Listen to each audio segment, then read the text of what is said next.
Gravando, pode começar. Boa tarde, pessoal. Deixa eu desligar minha câmera aqui para a Boa gente ter mais tarde. vídeo. Então, hoje a gente vai ter nossa segunda aula de laboratório, né? A gente tem essa previsão aqui, né, na página do curso, de todas essas aulas. Hoje é uma aula em que a gente não vai passar uma tarefa nova, né? Então, na primeira aula a gente passou um assignment, e essas que tem asteriscos aqui não vai ter tarefa nova. Então, eu vou corrigir o assignment da semana passada, né? Mostrar como que vocês poderiam ter feito para resolver aquelas questões, aqueles pedidos. E depois a gente vai passar para esse próximo tópico, que é o PyTorch 3D, né? Vamos ter uma introdução a essa biblioteca. Então, os links para os assignments, eles ficam aqui embaixo, tá? Então, tem o schedule aqui em cima, e aqui embaixo você pode acessar a instrução do assignment 1 e o notebook, que tinha os pedidos. Hoje não tem notebook aqui, tem só as instruções, porque, como eu falei, a gente não vai ter um exercício para vocês entregarem, tá? Mas vocês clicando aqui nas instruções, vocês vão dar essa página que vai ter essa explicação de que qual que é o objetivo, o que a gente vai querer entender, que você não precisa entregar nada, mas que é bom que vocês estudem essas referências. E eu coloquei um notebook aqui com algumas demonstrações que você pode executar, assim, olhar e de repente fazer experimentos para ver se você está realmente entendendo o que a gente vai abordar, tá? Então, a gente vai passar por essas coisas aqui hoje também. Então vamos para a primeira parte, ver o assignment anterior, né? Então, eu já estou com tudo executado aqui para a gente não perder tempo, então eu só vou passando pelo resultado das células, né? Então, no começo aqui não tinha nenhum pedido específico, era basicamente você perceber que você podia montar o seu Google Drive, como a gente montou na semana passada, e que você pode utilizar esses comandos de terminal como como você está habituado a usar no seu próprio computador aí, né, localmente. Então, posso, inclusive, mudar aqui o diretório de trabalho. E como eu não estou usando nenhum script adicional de Python, todo o meu código está escrito aqui, eu nem executei essa extensão do auto-reload. A gente viu que o PyTorch já está instalado, e aqui os primeiros pedidos eles estão relacionados a gente entender como que o PyTorch aloca os tensores. É basicamente vocês fazerem um exercício de olhar a documentação e, e também ganharem confiança, né, rodando uma coisa que é bem tranquila, basicamente observar diferentes comportamentos de algumas funções, né. Então, o pedido começa aqui para rodar o exemplo aqui acima e experimentar com as funções torch tensor, maiúsculo, né, as-tensor e também esse empty. E verificar, né, que a gente pode ver qual que é o tipo padrão aqui para a criação dos tensores, tipo de dado padrão. Você pode, inclusive, modificar esse tipo. Eu falei que não ia rodar, mas eu acho que eu vou. Que aí, se a gente precisar de alguma coisinha ali, eu modifico na hora. Tá? Então, quem executou, né? Eu vou ter que montar meu drive aqui de novo. Só um momentinho.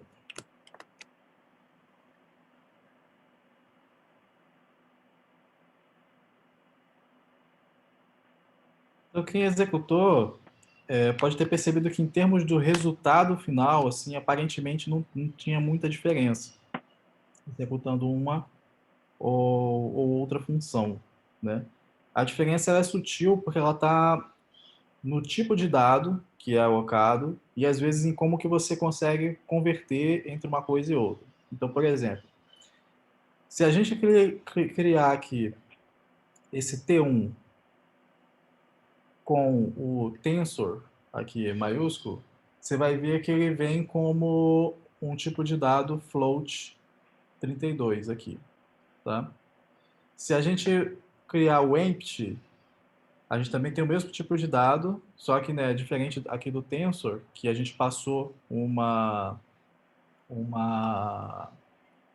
lista ali, né, para inicializar, aqui você consegue simplesmente alocar a memória lá que você não sabe o que tem, né? Quando você interpreta aqui, você vê uns valores que é o que estava lá no espaço de memória, tá? Mas ele vai em cima do tipo padrão também.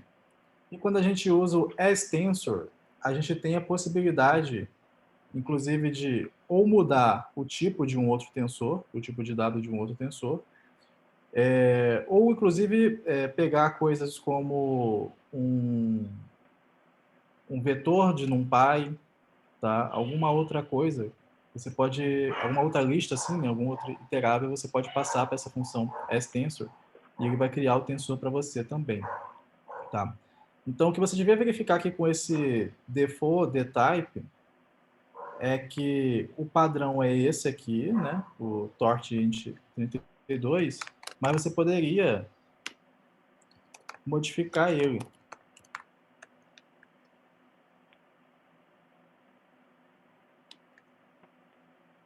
Então, você tem essa função, você poderia colocar, por exemplo, tort.float 64, se você quiser uma precisão maior. E aí, se eu executar novamente isso aqui, então onde eu não especifiquei tipo, o padrão passa a ser o float 64. Certo? Esse aqui que eu especifiquei int 32, a gente pega o int 32, tá? Então, eu deixei alguns links aqui de documentação para entender esses comportamentos. E aqui tem mais um exemplo para a gente ver a parte de memória. Então, aqui eu estou criando uma lista, uma estrutura de dados comum do Python, tá? Essa lista aqui, e pedindo, né, para criar um tensor a partir dessa lista com o stensor. E depois eu modifico a primeira posição ali da lista, eu quero trocar esse 1 por 5. Então, ele é substituído na lista, mas não é substituído no nosso tensor, tá vendo? Então, da lista a gente não vai conseguir aproveitar a memória. Mas quando a gente tem um array do NumPy, a situação muda.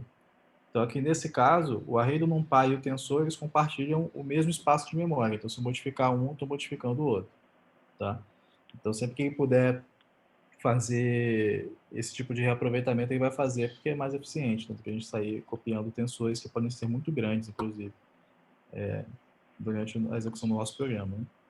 Depois é para escrever uma função que recebe um tensor de 2 dimensões, retorna um tensor do mesmo tamanho, tá? Só que a gente vai multiplicando a primeira linha por 1, a segunda linha por 2, a terceira por 3 e assim vai.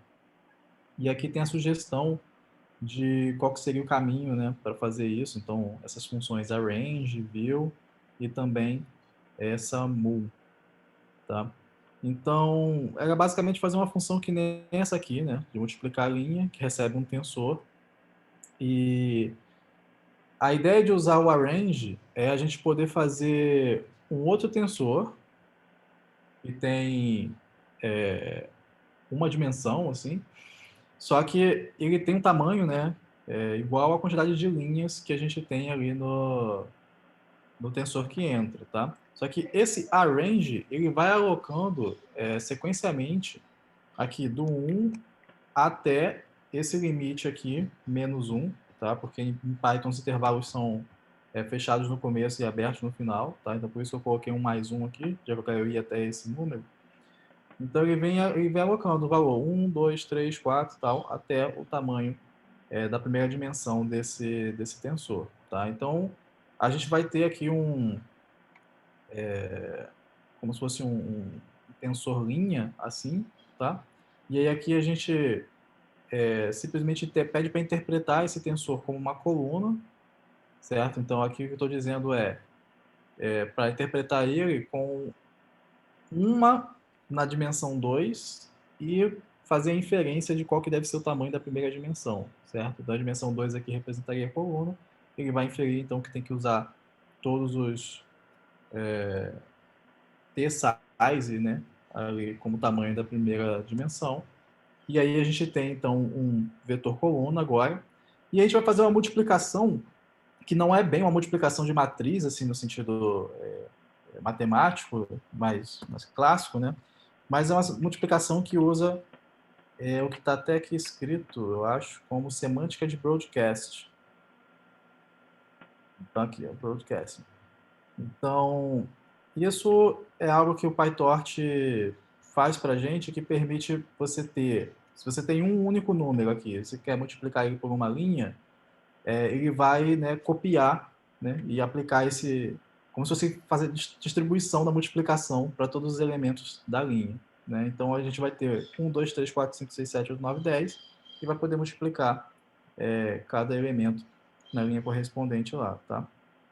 Tranquilo. Então, essa função torch.mul aqui, ela tem o mesmo papel do operador de asterisco ali, né, de multiplicação para o PyTorch, tá? Então, é uma sobrecarga de operador ali.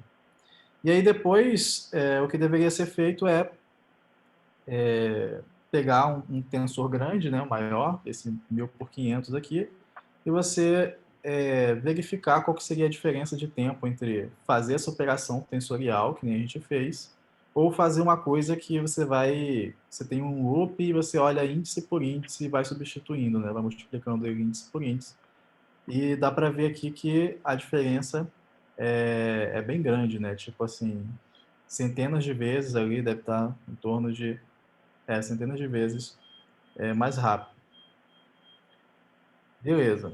Aí agora vem a parte que a gente, inclusive, fez um exemplo na semana passada, que era para treinar a rede, né? E aqui eu recebi e-mail apenas de uma pessoa comentando, assim, as questões e tal, e ela não parecia ter uma dificuldade que eu já percebi que acontece de vez em quando, assim. Então, não sei qual que é exatamente o parâmetro, mas às vezes quando você roda pedindo o conjunto do MNIST, pode ser que ele esteja fora do ar, tá? E isso é porque o próprio link mesmo, que é referenciado lá na página do Ian LeCun, ele estava fora do ar. Então, quando eu fui rodar isso aqui para fazer, ele estava fora do ar. Eu tentei ir lá na página do Ian LeCun e abrir, e dava 503 lá, então não conseguia acessar de jeito nenhum. E eu encontrei os dados nessa outra página aqui. Então, eu baixei os dados dessa outra página, desse outro pesquisador, da Ecog Normal, e descompactei, então, aqui no meu Google Drive, tá? E aí, você pode seguir o código igualzinho, se você já tem o dado. Então, isso aqui já era dado, né, para a gente, já tinha as transformações iniciais aqui.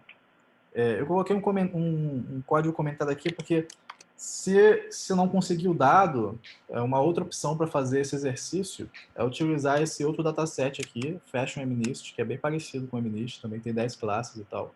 Só que ao invés de ser números assim, ele usa peças de roupa, tá? Mas o mesmo tipo de rede você poderia fazer para tentar solucionar isso, ele é construído de uma maneira bem compatível, assim. Mas aqui eu consegui baixar o dado, inclusive, se alguém tiver problema depois, pode acessar esse notebook e ver essa outra fonte para poder baixar. Então, essa primeira parte aqui foi dada. E o pedido que vinha aqui em seguida, alguns pedidos eram o seguinte. Então, um deles era para a gente conseguir ter os dados de treinamento, que são obtidos quando a gente passa train igual a true aqui, e os dados de teste também. Quando você passa train igual a false, ele baixa o dado de teste, tá? E a outra coisa era para dividir, fazer uma terceira divisão em dados de validação. Então, você deveria pegar aqui os dados de teste e usar esse random split para particionar ele na proporção pedida aqui, né? 55.000 e 5.000. Né? Então, a primeira parte, 55.000, fica com treinamento, 5.000 para validação. E aí a gente carrega aqui os data loaders, né, para cada um desses subconjuntos do nosso dado, né, treinamento, validação, teste. Estamos usando aqui esse batch size fixo de 64. E depois pedia para exibir, né, de uma maneira organizada todas essas imagens. Não precisava exibir todas as 64, né, todo o tamanho do batch, mas exibir pelo menos aí, sei lá, 16, 32 imagens, assim, uma quantidade razoável para você poder ver, ter uma cara, ver qual é a cara do dataset. Você não precisa usar uma função que nem essa aqui, que já utiliza essa facilidade Make Grid do Torch Vision. Você poderia, se você conhece um pouco ali de Matplotlib, vai olhando a documentação, você vê que você tem como criar uma figura no Matplotlib, e aí criar eixos e você mesmo construir uma matriz, um gridzinho ali, para poder plotar cada uma das imagens, tá bom? Então, aqui está a visualização, e a gente também tinha que ver qual que era o tamanho de cada um deles. Então, assim, a gente já sabe, mas como é que a gente poderia acessar isso? Pelo código aqui. Tá? Então, basta olhar para o tamanho dessas variáveis aqui, que são referências para o nosso conjunto de dados. Então, você usa a função len e ele responde aqui para a gente: 55 mil treinamentos, 5 de validação, 10 mil para o teste. E também olhar qual era a distribuição, né? Se as classes, os labels atribuídos ali, eles estão bem distribuídos. Né? Então, isso a gente podia pegar a partir da referência para o nosso conjunto de dados, esse atributo targets. O targets ele dá para a gente os labels, né? Então, vai ter 0, 1, 2, 3 até 9. E essa função aqui, bin count, vai permitir, então, que a gente tenha essa histograma, né? Essa contagem como um histograma das classes, tá? Então, dá para ver aqui que elas são bem equilibradas. Você podia querer ver isso, de repente, de uma maneira relativa também, né? Mas olhando já em valor absoluto, você vê que não tem uma discrepância tão grande assim, nem nos nossos dados de treinamento, nem nos dados de teste. E aí depois vinha a parte de definir, então, uma rede neural com duas camadas e uma função de ativação ReLU, né? Deixa eu rodar isso aqui para a gente poder prosseguir. Então, não vou baixar de novo o conjunto de dados, porque eu já baixei.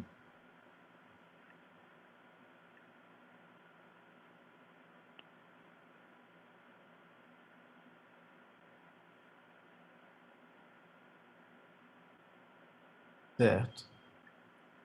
Aí, aqui eu já vou misturar algumas coisas, porque esse exercício ele deveria ser refeito, né, de duas formas diferentes, né? Então, primeiro a gente estaria fazendo só na CPU, e depois teria que modificar aqui no ambiente para usar a GPU e rodar de novo. Então, aqui eu já estou com a GPU para a gente não precisar fazer tudo de novo, né? Deixa eu só ver se eu consigo mostrar para vocês aqui em cima. Pronto. Eu estou com tudo num zoom, né? Então, para você poder mexer para a GPU, você ia ter que vir aqui no ambiente de execução, alterar o tipo de ambiente de execução e trocar isso aqui, que talvez tivesse nome, para a GPU. E quando você faz isso, você tem que executar tudo de novo, tá? O ambiente é limpo. Então, para a gente não ter essa perda de tempo, eu já vou carregar as coisas na GPU aqui, tá? Então, a forma que a gente construiu uma rede neural na semana passada foi usando esse NN Sequential aqui, certo? E aí a gente podia colocar, né, uma camada linear aqui, uma camada com a função de ativação. Na semana passada, no outro notebook, eu usei uma tangente hiperbólica, que eu pedi o ReLU, e outra camada linear aqui, né? E aí as dimensões estão definidas aqui. Então, se você olhar o conjunto de dados, você vai ver que as imagens são 28 por 28 e elas têm apenas um canal de cor, né? Estão em escala de cinza, diferente das do Cifar 10, que eram RGB, né? Tinham 3 canais de cores lá. Então, a gente pode colocar aqui como dimensão inicial 28 vezes 28, porque você vai querer olhar isso como um vetor, né, linearizado. E aí eu coloquei aqui 128 para a camada de saída ali, né, a quantidade de saída. E aí aqui na próxima entra 128 e sai em 10, que é a quantidade de classes que a gente vai querer verificar, né? Tudo bem, aqui já tem esse detalhezinho de to device, porque eu estou usando a GPU. E mostrando aqui como é que seria a saída, né? Então, pegando esse batch de 64 imagens, a nossa predição seria um valor para cada uma das classes, né, para cada uma das imagens do batch. Então, aqui 64 por 10. Mas tem um pedido que é feito aqui que é definir a rede neural de uma maneira que ela consiga receber a imagem na sua forma original. Então, aqui, a gente não consegue receber a imagem na forma original, a gente tem que fazer isso aqui, ó. Linearizar a imagem na hora que a gente vai passar ela para o modelo, tá? Inclusive, essa forma que eu estou linearizando aqui, ela nem é muito boa, porque pode ser que no meio do treinamento você não tem algum batch que não esteja completo e não tenha 64, né?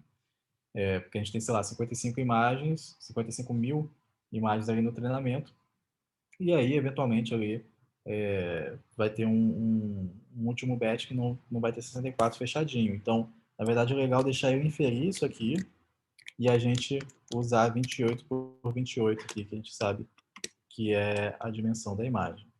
Tá?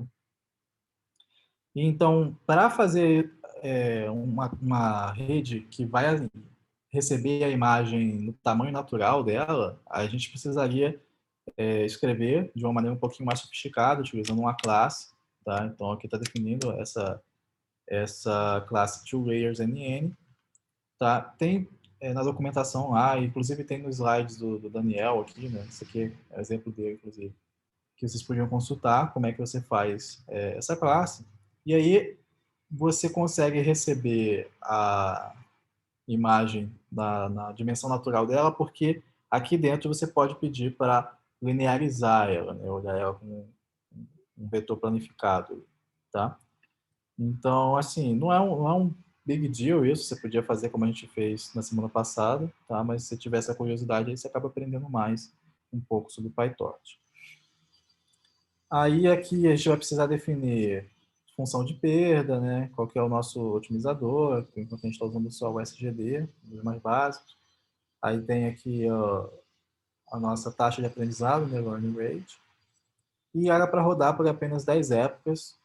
E, novamente, esse exercício era para ser feito algumas vezes, né? Então, seria rodar primeiro de uma maneira só para observar o treinamento, depois você olhar, inserir ali a validação, e assim vai. Então, aqui já tenho tudo de uma vez. Vou rodar aqui, vou rodar de novo não, porque vai demorar um pouquinho. Então, explicando aqui, né? 10 épocas. Eu criei esse dicionário aqui para a gente poder ir capturando o erro, né? A perda de treinamento de validação. Então, já inseri aqui a parte de validação. E também estou aqui com uma lista em que a gente vai pegar a acurácia da validação a cada época, né? Então, vamos rodar aqui em 10 épocas. A gente começa aqui zerando a perda do treinamento, né? A gente pega aqui do data loader de treinamento a imagem e o conjunto de imagens ali, o batch de imagens e o batch de labels. Aí passa isso para a GPU, passa pelo nosso modelo para receber as predições, né, os labels, calcula a perda. Aí aqui eu estou somando, né, acumulando a perda de treinamento nessa minha variável lossTrain.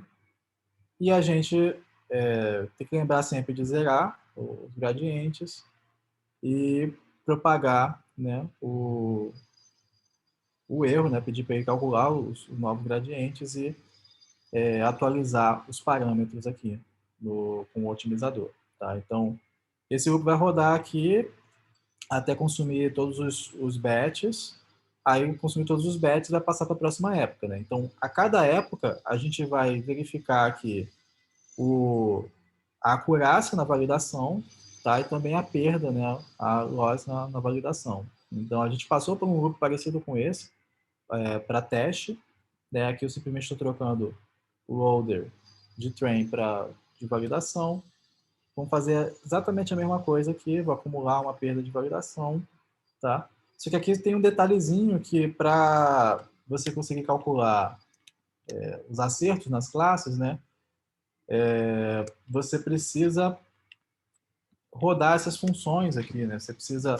Porque, assim, a saída que você obtém lá, ela é um score que diz, assim, qual que é a classe mais provável, vamos assim dizer, né? Então, você poderia converter essa classe para uma coisa que está entre 0 e 1, né? Como se fosse uma distribuição de probabilidade ali, né?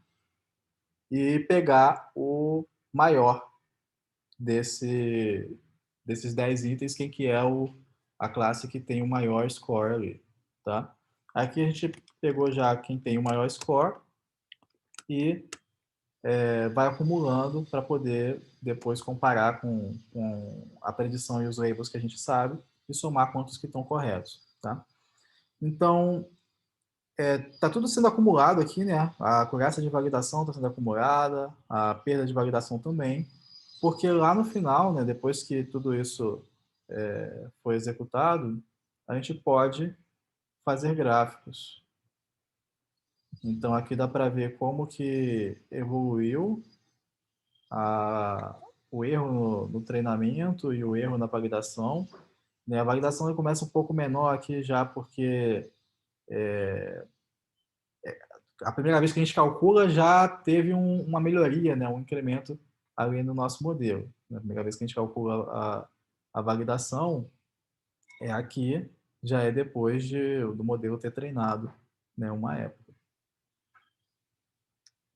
E seguindo, a gente pode plotar também aqui a acurácia de validação. Né? Então, você vê que a perda, né, vai diminuindo e a acurácia vai aumentando. Né?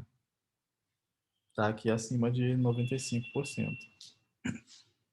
E, bom, a gente poderia medir também a acurácia aqui no teste. Né? Deu aqui, inclusive, até mais do que a da validação, 96%. E os pedidos que estavam aqui eram basicamente esses, né? Então, depois bota a GPU, adiciona esse passo de validação. Então, a gente já fez meio que tudo junto aqui. Vocês podem olhar depois o código para verificar, tá? E aí, o extra era calcular essa matriz de confusão, poder mostrar essa matriz de confusão, que basicamente mostra, né, como que as suas predições estão em relação aos acertos. O que ele está confundindo o quê, né? Ah, era para ser classe 7, mas ele botou na 6. Aí você vai lá na linha 7, coluna 6 e soma 1. Ah, era para ser classe 5 e ele botou 5. Deu certo. Então na diagonal você vai lá e soma 1, tá? Então esse código aqui é basicamente para computar essa matriz, né? A gente pode ver aqui, tem algumas coisas que ele nem confunde e tal, tem outras que ele confunde um pouco, e você vê que na diagonal é onde está realmente os maiores números, ele está acertando bastante, né? Está coerente com a nossa acurácia lá. E se você usar o Seaborn, você consegue plotar uma coisa tipo essa aqui, que tem chama de heatmap ali, né? E aí você pode, inclusive, mexer nos parâmetros para ajustar essa cor aqui e tal, enfim. Dá para você deixar bem bonitinho se você quiser. Então, a ideia do assignment era essa, tá? Vou atualizar depois a parte de instruções lá, né, com esse notebook aí, para vocês poderem verificar e se autocorrigir, né? Então, essa é a nossa primeira parte da aula. A segunda parte, a gente vai ver coisas com PyTorch 3D, e aqui eu já vou botar para rodar, porque aqui ele leva um tempinho para instalar as coisas, tá? Enquanto isso, a gente vai ver os slides. Então, diferente do PyTorch, que já está instalado aqui no Google Colab, o PyTorch 3D a gente precisa pedir para instalar. Tudo bem?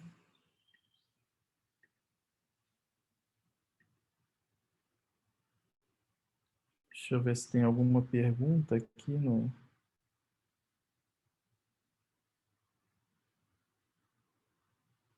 Aparentemente não, né? Aqui, bate-papo. Tá, então vamos seguir.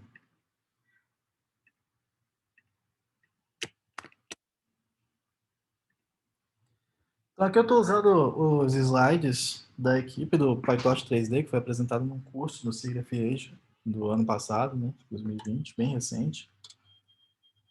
E a gente vai poder ter uma noção geral de para que serve o PyTorch 3D, quais são os componentes ali, o que vai conseguir nos ajudar ao longo desse curso, tá? Então, aqui tem o pessoal da equipe, né? Inclusive, algumas pessoas já foram comentadas aqui no curso pelo professor Luiz Velho, né? O Justin Johnson e a Georgia. E essa primeira parte da apresentação quem faz é a Nikila. Então, bom, a gente acabou de ver que o processo, né, de treinamento de uma rede neural para essas tarefas que a gente está interessado envolve a gente conseguir ter agrupamentos dos nossos inputs ali, no caso a gente estava trabalhando com imagens, né? Então esses batches. Depois a gente tem que ter uma forma de operar com eles e a gente não chegou a ver redes convolucionais, né? A gente viu essas camadas apenas de perceptrons completamente conectados, mas enfim, poderiam ter umas outras formas da gente construir essa arquitetura e a gente precisa ter operadores eficientes ali para sair com uma predição que a gente vai passar por alguma função de perda. A gente viu essa cross entropy, mas a gente poderia estar utilizando outras dependendo da tarefa que a gente está interessado em resolver, né? E com isso a gente consegue calcular gradientes e, né, fazer backpropagation, poder atualizar os parâmetros e manter esse ciclo. Então, a ideia no 3D vai ser basicamente a mesma, só que tem algumas complicações que podem acontecer, né? E uma biblioteca como PyTorch 3D pode ajudar a gente a resolver isso de uma maneira mais rápida, não ter que ficar implementando nós mesmos, tá? Então, quando a gente olha para as imagens, a gente tem aqui o dado, uma imagem, o agrupamento está muito bem definido, como a gente consegue agrupar essas imagens, né? Simplesmente a gente tem uma dimensão a mais ali e os tensores nos permitem trabalhar com matrizes multidimensionais de uma maneira bem tranquila.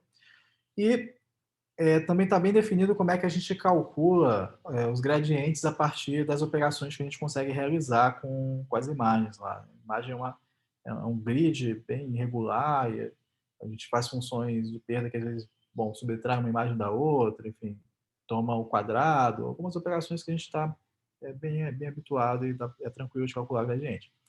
Só que quando a gente olha para um dado 3D, né, como por exemplo uma malha, que nem está mostrando aqui, então já começa que o dado é bem grande, né? Então é claro que se você interpretar cada pixel aqui como um dado sozinho, né, você tem, pô, 1024 ao quadrado, mas ainda assim aqui você tem, tipo, 24 mil e tantos vértices, mais 49 mil e tantas faces, né, que são conexões, então, entre esses vértices. Então, você poderia até olhar como um grafo isso aqui, que é uma estrutura bem genérica para você interpretar dado, mas que também, né, por ser genérica, por ser poderosa para você interpretar outras coisas, também é complicado de você gerenciar algumas operações. E aí, quando você compara, por exemplo, eu quero fazer agrupamento de malhas diferentes, e aqui tem essa malha da vaquinha, a malha do abacaxi, você percebe que, pô, a da vaquinha tem 10 vezes menos quase vértices aqui, né? E faces do que essa. Então, como é que você consegue agrupar isso de uma maneira interessante para as operações que vão ser realizadas, né? Que tipo de operações você pode fazer com isso e tal. Então, aqui já começa a surgir algumas complicações. E uma outra complicação surge aqui no final, que essa operação de renderização, né, da gente sair desses dados aqui que representam objetos, cenas, 3D, e gerar imagens, esse processo, ele, em geral, não é diferenciável. Tá? Então, assim, existem basicamente duas formas, né, agora modo assim, de diferentes de você fazer essa renderização. Então, uma seria pelo traçado de raios, que você consegue sim fazer algumas operações diferenciáveis, e a outra seria pela rasterização, que é o que está implementado na maioria das placas de vídeo, assim, se você for jogar, fazer outras coisas e tal. O hardware implementa rasterização e tem várias operações ali, né, pelo menos duas operações importantes ali que não são diferenciáveis, e aí você não consegue calcular gradientes para fazer esse processo funcionar de uma maneira direitinho, tá? Então, esses problemas vão ter que ser resolvidos, né? Existem algumas propostas, várias propostas aí, né, de pesquisa recentes para lidar com isso. E a ideia do PyTorch 3D é implementar de maneira eficiente alguns componentes que a gente vai poder reutilizar para fazer essas tarefas de pesquisa. Tá, então, a gente já comentou brevemente que é construído em cima do PyTorch, né? E eles vendem justamente o fato de ser rápido, modular, diferenciado tem que ser, né? Assim, essencial para o que a gente vai poder fazer. E agora a gente vai poder também trabalhar com dados 3D, fazer agrupamentos de malhas, né, de dados heterogêneos, como a gente viu ali, as malhas podem ser bem incompatíveis assim, em termos de número de dados e tal, e também reutilizar algumas operações. Tá? Então, a biblioteca tem basicamente esses 7 componentes que a gente vai ver aqui hoje. Né? Então, uma área de operações, de funções de perda, de renderização, de carregar dados, de ler e escrever objetos, dados de estruturas de dados, né? Tem malhas e nuvem de pontos, e transformações 3D também. Tá? Então, a estrutura de dados, assim, que uma das estruturas de dados que a gente mais vai mexer é essa chamada meshes, que representa malhas, né? Então, mesh, uma malha, meshes, malhas. E então é basicamente uma lista de tensores de vértices e uma lista de tensores de faces, né? E o interessante aqui é que um objeto, né, uma instância de meshes, pode representar já um agrupamento de várias malhas. E essas malhas a gente pode agrupar tanto nessa forma aqui de package tensor, em que os tensores de vértices ou faces vão ser simplesmente colocados de maneira contígua ali, né, um depois do outro, ou esse padded tensor, em que você poderia completar o tensor menor com zeros para compatibilizar o tamanho deles, tá? Então, dependendo do tipo de operação que for fazer, um pode ser melhor do que o outro, né? Então, eles dão o exemplo aqui do Mesh RCNN, o professor Luiz Hélio também já comentou brevemente sobre esse artigo e vai falar mais no decorrer do curso. E eles comentam aqui, né, que, por exemplo, nesses lugares aqui, né, nesses pontos do pipeline deles, eles precisaram, onde está azul, ter os vértices e faces na forma padded, né? Então completando com zeros, para fazer as operações aqui de alinhamento dos vértices, e para fazer a operação de convolução em grafos, né? Interpretando ali a malha 3D como um grafo, era mais interessante ter eles packed, né? Então é importante que a gente consiga fazer esse tipo de mudança de visão dos tensores de uma maneira rápida, eficiente, né? Para as nossas operações. E no PyTorch 3D isso é possível. Você pode carregar as malhas dessa maneira, por exemplo, você poderia criar uma malha, né, uma estrutura meshes aqui, a partir de tensores que você construiu dentro do programa ali, de alguma determinada maneira, tá? Então aqui está passando para meshes uma lista de tensores de vértices, uma lista de tensores de faces. E você poderia pedir versões, né, package ou padded desses tensores. Inclusive, aí calcula algumas propriedades internas para você. Né? Se você passar os vértices e as faces, você pode ter, por exemplo, as arestas normais da face e tal. Isso aí que eu calculo para você. Então, deixa eu ver se ele já terminou de instalar aqui.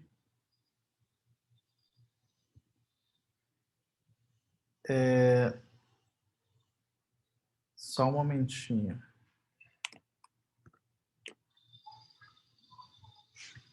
Pronto.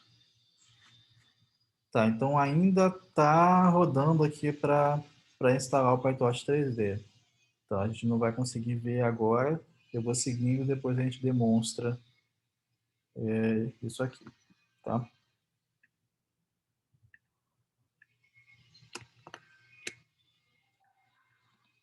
Estou seguindo. Tem operações, né, de entrada e saída para malhas. e transformações também. Então, aqui no I/O você consegue ler um arquivo com a extensão OBJ, tá? Uma extensão bem comum, assim, você consegue exportar ela do Blender, que é um software livre, que você consegue fazer modelagem. A gente vai entender um pouco melhor essas coisas no decorrer do curso. E aqui ele mostra que você pode ler do OBJ uma lista de vértices, de faces, e o resto ele coloca aqui nessa variável aux, né, de auxiliar, e aí você pode ler do auxiliar se tiver normais, o cálculo de coordenadas de textura, né, materiais, o mapa de textura, isso se tiver definido lá vai vir como extra aqui no aux, né? Pode ser que o arquivo não defina, né? O mínimo que tem que ter lá é vértices e faces para você entender a geometria e a topologia da malha. Aí você pode ler também vários arquivos de uma vez com essa função aqui, né, ou de OBJ Meshes. Então, você já formaria um batch de mesh passando uma lista de arquivos no disco, tá? Aí ele mostra aqui, ó, o tamanho é 3 e tem todos os vértices e faces ali agrupados. Então, assim, tem alguns problemas que, não necessariamente problemas, né, mas coisas que você percebe de software que ainda está em construção, assim, né, está no começo, que, por exemplo, aqui o LoadOBJ, ele te retorna não um objeto do tipo meshes, mas um conjunto de coisas aqui, né, vértices, faces e possivelmente esse aux. Aí no LoadOBJ é objetos, né, as meshes, e aí vai te retornar um objeto único do tipo mesh. Então, tem algumas coisas que talvez possam mudar ainda para o futuro da evolução da API dessa biblioteca. Transformações, então você consegue fazer transformações de translação, rotação, de escala, você pode compor as transformações, tá? E aí tem mais de uma maneira de você fazer isso, estou mostrando aqui, né, 2 exemplos, a gente vai poder ver ali também no Colab. Algumas operações estão definidas aqui também, né? Então, alinhamento de vértices, né? Esse Cubify, os vizinhos mais próximos, chamfer, graph convolution. Então, por exemplo, quando você tem nuvens de pontos, de repente, assim, você pode querer calcular quem são os K vizinhos mais próximos, né? Uma nuvem ou uma malha mesmo, né? Porque a malha tem os vértices. Para que seriam os K vizinhos mais próximos de um determinado ponto ali, né? E, então, olhando para esse ponto aqui, quais seriam os 5 vizinhos mais próximos em relação a esses outros pontos aqui em amarelo, né? E aí entra uma coisa que a galera do PyTorch 3D se vende assim como um grande diferencial, e de fato é bem positivo para a gente, que se você tentar implementar esse negócio em cima do PyTorch direto, por exemplo, você poderia fazer, tá? Mas você não ia ter a mesma performance. Então ele mostra aqui que implementando do PyTorch 3D com operações em CUDA, não sei o que, eles conseguiram um desempenho mais rápido do que esse outro trabalho aqui, que eu não me lembro agora qual que é o nome completo desse aqui, desse faz. Tá? E nesse caso aqui eles tiveram mesmo uso de memória, né? Então teve só ganho e não teve uma perda aqui na parte de memória. Aqui, comparando, tá, aquela comparação é a seguinte. Nesse caso aqui, você tem o número de pontos, né, crescendo e os vizinhos fixos, né? Tem calculando para k igual a 1, como é que é a performance em termos de tempo, né, de recursos computacionais consumidos à medida que você aumenta o tamanho da nuvem de pontos, né? E você vê que chega a ficar proibitivo depois que você passa de 100 mil pontos, né? E aqui é um outro teste que você mantém fixo a quantidade de pontos, tem 50 mil pontos, mas você vai aumentando a quantidade de vizinhos que você quer calcular, né? E aí você vê que aqui não chega a explodir, mas também está bem maior. nesse concorrente, né, nesse seu trabalho em relação ao PyTorch 3D. Tá, então, essas operações vão estar implementadas lá, né, no módulo de Ops, né, de Operations. A gente vai simplesmente poder importar KNN, rodar e vai retornar o resultado para a gente. Tá? De uma maneira similar, tem essa operação de convolução de grafos. Não vou entrar em detalhe aqui de como essa operação acontece, mas assim, resumidamente, ela consegue meio que distribuir informação de vizinhos próximos, tá? De quem está conectado, assim. Ela agrega as informações de vizinhos próximos em um nó e você pode agregar isso aumentando o tamanho dessa vizinhança, tá? E você tem que ter alguns cuidados nos tipos de operações que você pode fazer ali para que o resultado faça sentido para a tarefa que você quer resolver, né? E então assim, pode ser um negócio bastante custoso, porque cada vizinho aqui pode ter, né, vários outros, né, cada ponto pode ter vários vizinhos, você vai ter que fazer essas operações de agregar, e, enfim, somar e tal, e pode ser, de repente, em algumas ordens de vizinhança. E aqui eles mostram que também conseguiram resultados bons, né, melhores do que os já apresentados em termos de recursos computacionais ali, e memória também. Tá? Então a operação também está implementada lá de uma maneira tranquila. Funções de perda. Então as funções de perda, bom, a gente pode utilizar, né? Assim, certamente vai utilizar o PyTorch 3D junto com o PyTorch, tá? Dentro do mesmo programa. E aquelas funções de perda que a gente já viu, sei lá, cross entropy ou outras que a gente não viu, mas eventualmente vai usar e está implementado no PyTorch, tudo isso você pode usar, né? Sei lá, erro médio quadrático, erro quadrático médio, né? Tudo isso você pode utilizar. Só que existem algumas funções que são bem particulares de você estar trabalhando nesse domínio 3D, como vai ser essa chamfer distance, esse Laplaciano também, interessante, essa medida aqui de consistência de normais. Então, vai ter várias funções que vão estar implementadas também diretamente para a gente poder usar, tá? Em particular, essa aqui da perda de chamfer, né?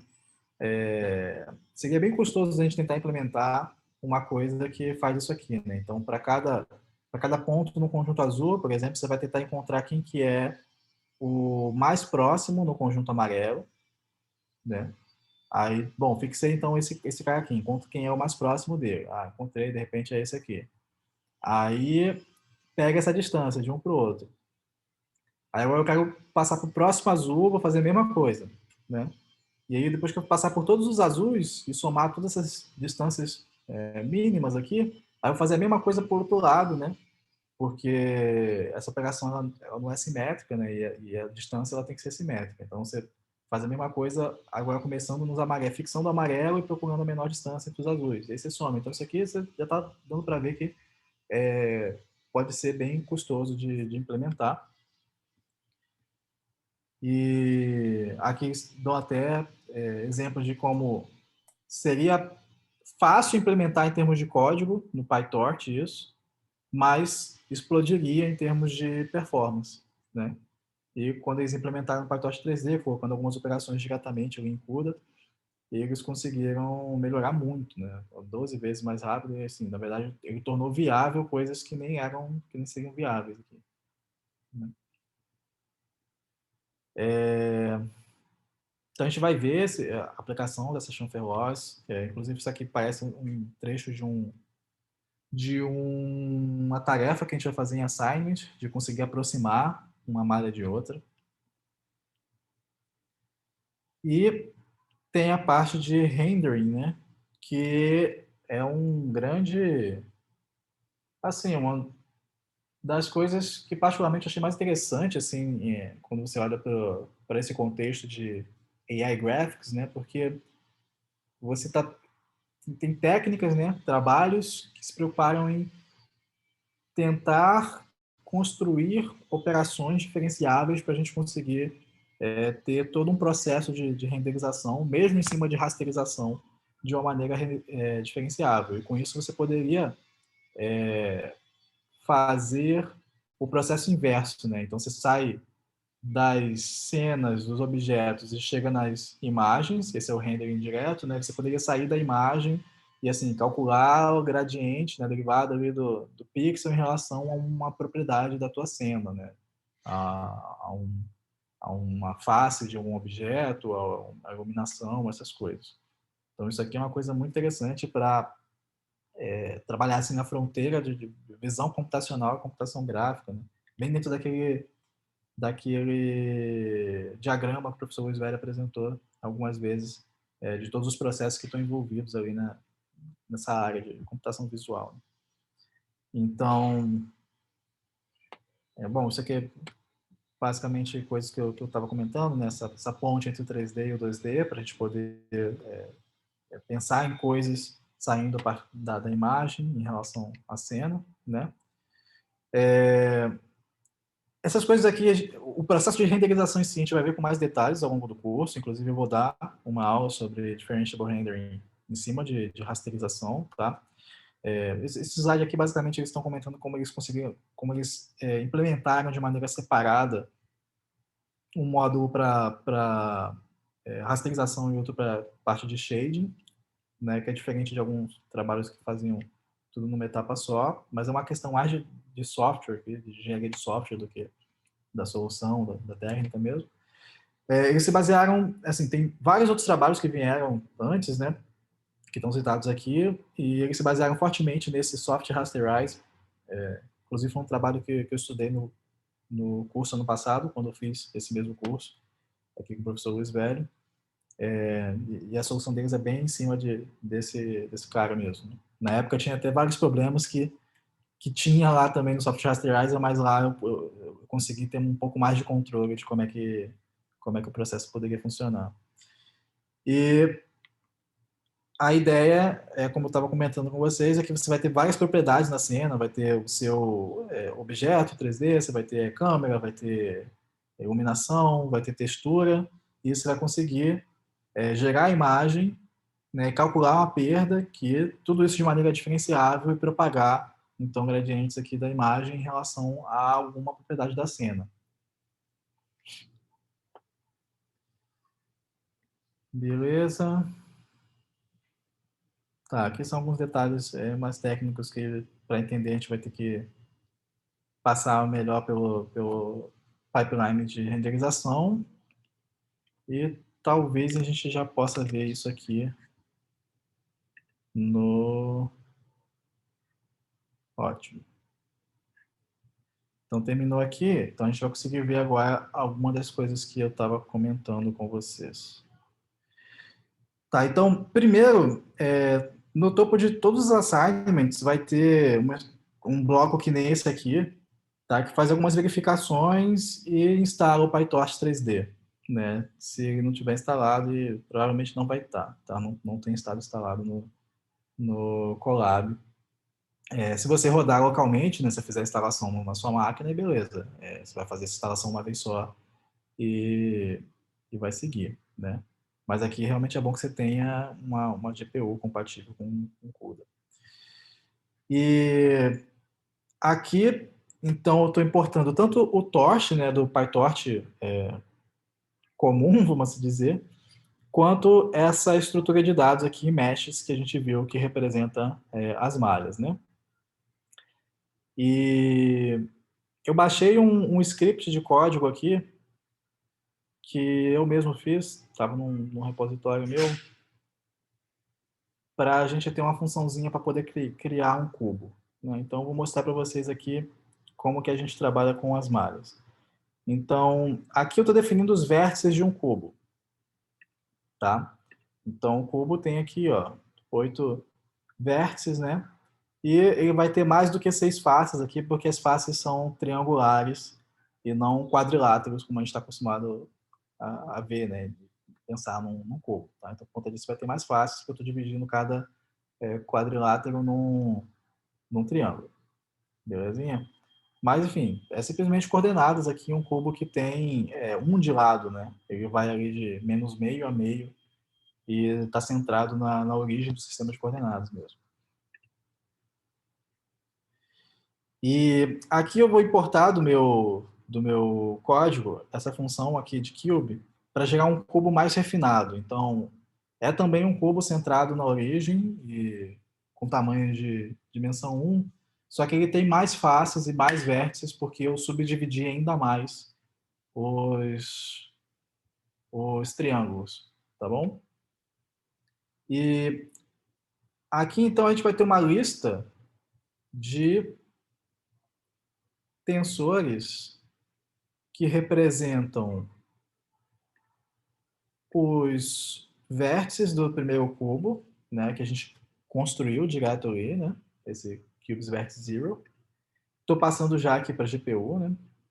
E tem também os vértices desse outro cubo mais refinado, tá? Então, eu simplesmente coloquei esse novo cubo aqui para a gente ver que a gente consegue ter um agrupamento, né? Para não fazer uma malha, um objeto do tipo meshes que tem uma malha só. Poderia, mas eu quis dar um exemplo já com duas malhas agrupadas aqui, né? Então, uma que eu vou construir a partir desses tensores que a gente calculou, jogou os números ali, e outra a partir do resultado da minha função. Tá? Os dois são cubos. E a lista de faces também está aqui embaixo.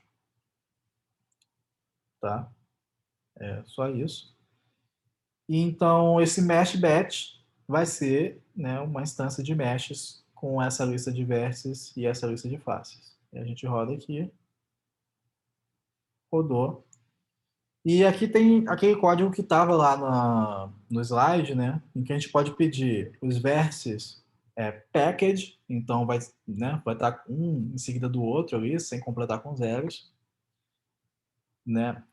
E a gente pode pedir as arestas, pode pedir uns vetores auxiliares aqui de índices, normais. E depois de você executar isso aqui, a gente pode ver os valores dos vértices package. Então a gente consegue ver que você não consegue nem distinguir onde é que termina um e acaba o outro, né?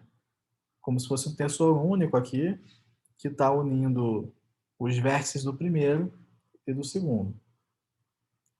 E se eu pedir aqui padded,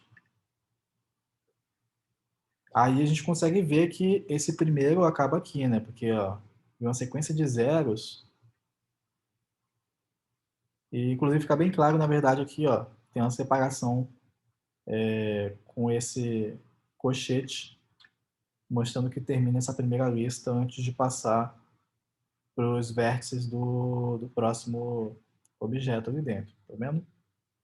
Então, você vai poder alternar dessa maneira com package e path. Aí aqui a gente pode baixar essa malha que vocês vão ver bastante aí ao longo dos assignments, a malha da vaquinha, e pedir para carregar, né? Então esse código também tinha ali nos slides, em que a gente vai carregar esse arquivo obj. E, por exemplo, aqui tem essa propriedade aqui, esse text maps, né, que a gente pode ler ali do aux.textureimages. E a gente vê que é um dicionário em Python, né, que tem uma chave aqui, material 1, aí vem um tensor com alguns valores, tá? E esse mapa de textura da vaquinha é uma imagem, tá? Que representa, bom, a textura da vaquinha mesmo, como uma imagem, né? Então você vai ver as manchinhas da vaquinha, os olhos, essas coisas, e a gente pode visualizar ela aqui, ó. Então, se eu ler desse dicionário a chave material 1, eu vou ter acesso àquele tensor, tá? Que é uma imagem RGB, e a gente pode mostrar ela aqui, ó, a textura da vaquinha. Aí, operações 3D.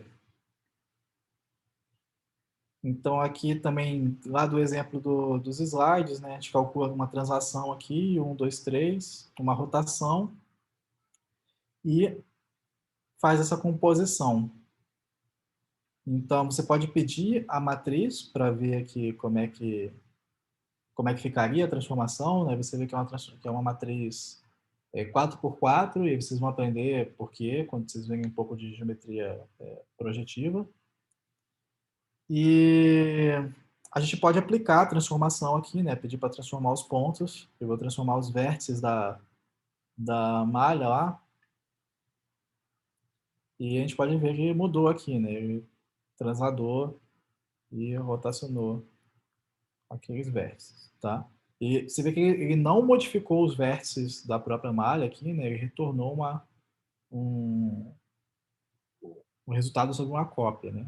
E a gente pode guardar isso em outra variável. E por fim aqui a gente tem o render diferenciável, né? Então, estou importando aqui as coisas para usar o render.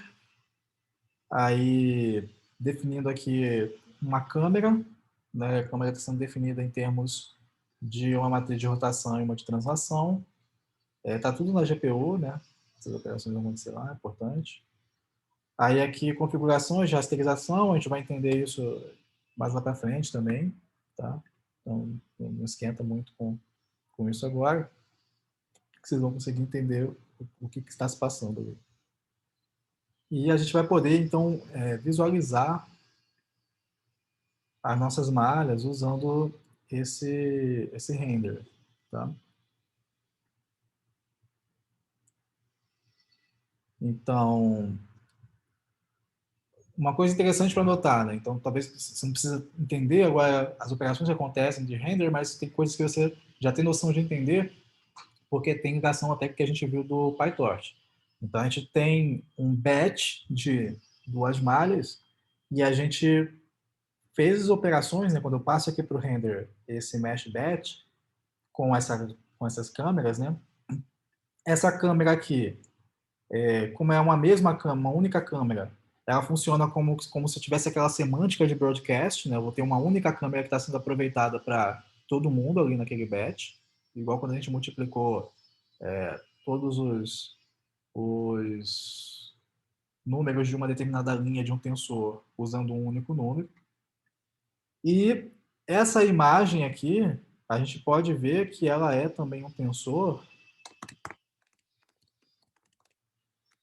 que tem 2 aqui como dimensão inicial, né? Então, assim como o batch tinha duas malhas, ele vai me retornar duas imagens. Ele faz a renderização do batch ao mesmo tempo. Assim, ao mesmo tempo não, né? Mas possivelmente ao mesmo tempo, porque na GPU pode ser paralelizado. Mas para a CPU é concorrente. Então ele faz a renderização do batch para a gente. Aí tem uma imagem 512 por 512 com 4 canais, porque além dos canais RGB, tem também um canal alfa de transparência. E aí eu posso pedir, então, né, essa funçãozinha aqui para mostrar as duas, né, lado a lado.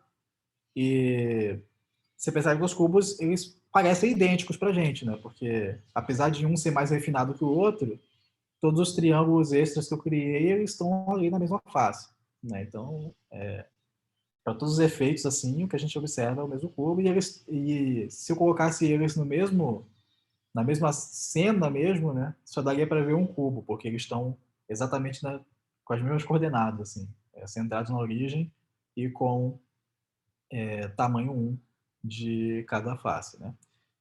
De cada aresta. Só que a gente pode aplicar uma transformação. Então, vou calcular aqui uma transformação de escala em que aqui em relação ao y a gente vai multiplicar por 1,5, vai manter a escala em x e z, e vamos fazer uma rotação em relação ao eixo z, que é o eixo que está entrando aqui na tela, né? Vamos fazer uma rotação de 45 graus em relação ao eixo z.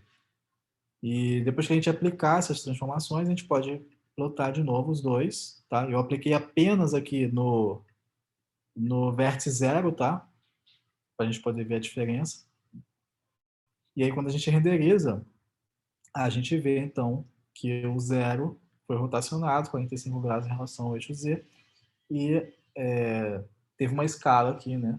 E ficou mais alongado em relação à dimensão que é alinhada com o Y ali, tá? Ele não está aqui perfeitamente paralelo, né? Assim, a tela, né? Porque a câmera já não estava assim, né? Senão a gente não ia ver direito um cubo, ia ver só um quadrado, a gente ia estar de frente para ele. Então, esse detalhezinho que você vê assim de perspectiva é por conta da câmera que já tem uma certa rotação, tá bom? Bom, então isso é o que eu tinha para mostrar para vocês. A gente pode partir agora para dúvidas, discussões, enfim, conversar um pouco. Excelente. Então, eu vou tirar a gravação aqui, aí, se quiser, a gente pode voltar para. Você descompartilha a tela e a gente volta para. Deixa eu só ver aqui. Que, tá. Tá, então eu vou parar a gravação e a gente discute.